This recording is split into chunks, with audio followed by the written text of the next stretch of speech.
तोता और रानू चिड़िया सुबह से बैठे हुए थे। तोते भैया अब चलें, ये किसान तो घर जाएगा नहीं और ना ही हम किसान की मकई खा सकते हैं। रानू चिड़िया, लेकिन वो कालू कौवा कैसे हर रोज किसान की मकई ले जाता है? वो कल भी मेरे सामने किसान की मकई खा रहा था। मैंने पूछा तो कहने लगा ये किसान के खेत से लाया हूँ। वो एक नंबर का चोर है, किसी न किसी तरह वो मकई चोरी करके ले जाता होगा। किसान खेत में काम कर रहा था और चिड़िया और तोता बिना मकई खाए ही जंगल वापस चले जाते हैं। हाँ भी तोते और चिड़िया, बताओ क्या आज तुमने किसान के खेत से मकई खाई है? ना ना, हम तो सुबह से दोपहर तक पेड़ पर बैठे रहे, लेकिन वो किसान है कि घर गया ही नहीं और हम थक हार कर बिना मकई खाए ही जंगल लौट आए। मैं तो जा रहा हूँ, पेट भर मकई खाऊंगा भी और अपने साथ भी लेकर आऊंगा। कालू कौवा इंसानों की बस्ती की तरफ जाता है। कालू कौवा किसान के खेत में जाकर किसान से कहता है, किसान किसान, तुम्हें तुम्हारी पत्नी घर बुला रही है, तुम्हारे घर में मेहमान आए हैं। अच्छा, तो मैं जल्दी से घर जाता हूँ। कौवे शुक्रिया जो तुमने मुझे बता दिया। किसान अपने घर चला जाता है और कौवा मजे मजे से किसान के खेत से मकई खाने लगता है। नहीं, मैंने तो आपको नहीं बुलाया। क्या मेहमान नहीं आए थे? तो फिर उस काले कौवे ने मुझसे झूठ क्यों बोला? कौवा झूठा है, मैंने तो उसे नहीं भेजा।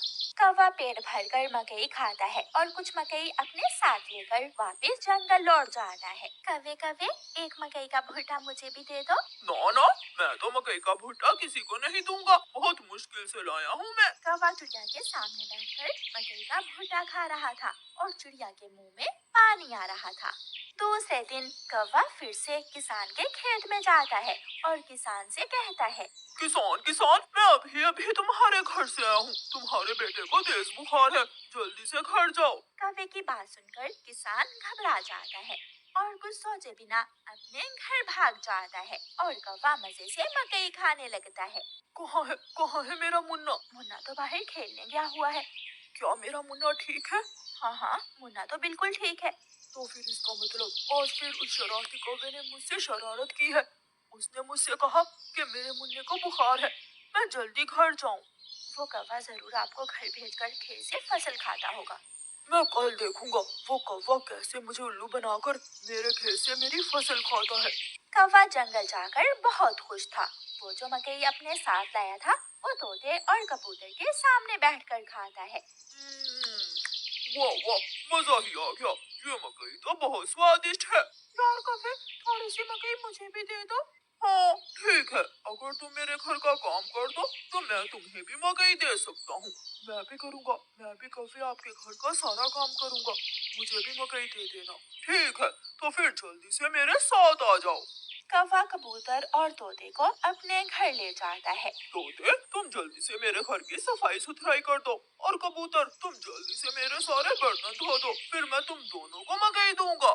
फिर कबूतर अपने काम में लग जाता है और तोता कौवे के घर की सफाई सुथराई करने लगता है। दोनों अपना अपना काम खत्म कर देते हैं।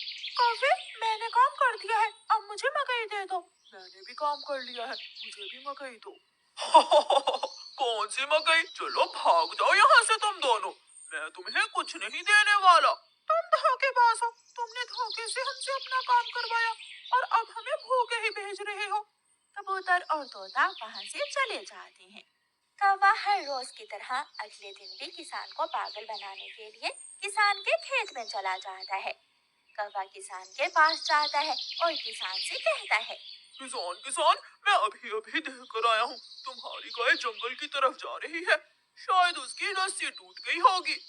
मेरी गाय को तो शेर खा जाएगा। कौवे, मैं जल्दी से जाकर अपनी गाय को बचाता हूँ। किसान वहाँ से जाता है, लेकिन आज किसान थोड़ी दूर जाकर पेड़ के पीछे छुप जाता है। कौवा किसान के खेत में जाकर मकई खाने लगता है। तो ये कौवे का बच्चा इसलिए मुझे हर रोज किसी न किसी तरह खेत से भेज देता है। जब तक मेरे पास बड़ा दिमाग है, मुझे किसान की फसल खाने से कोई नहीं रोक सकता। किसान के पास बंदूक थी। किसान बंदूक चलाता है और गोली सीधी जाकर कौवे की टांग पर लगती है। कौवा बहुत मुश्किल से वहाँ से भागता है और किसी न किसी तरह अपने जंगल वापस पहुँच जाता है। वो अपने घर के बाहर आकर गिर जाता है। हाय, मर गया, मर गया।